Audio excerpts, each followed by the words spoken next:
Hey everyone, welcome back to our channel. Today, we're diving into a super handy Trello tutorial.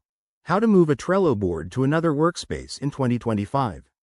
If you're a Trello user, you know how essential it is for organizing projects, but what happens when you need to shift a board to a different workspace?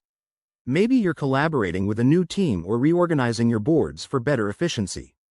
Don't worry, I'll walk you through the entire process step by step, so you can do this in just a few minutes. First things first, make sure you're logged into your Trello account. Once you're in, navigate to the board you want to move.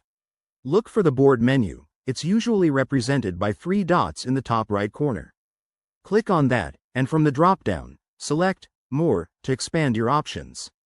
Here, you'll find Move or Change Workspace. Go ahead and click that.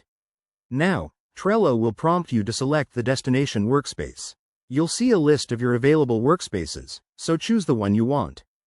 Double-check that you have the necessary permissions. You need to be an admin of both the board and the target workspace to make this work smoothly. Once selected, hit Confirm or Move Board. Trello might ask for confirmation again to ensure you don't accidentally lose access, so read through that quickly. After the transfer, head over to the new workspace to verify that your board has arrived intact. All your cards, lists, and attachments should be there. Pretty seamless, right? One quick tip.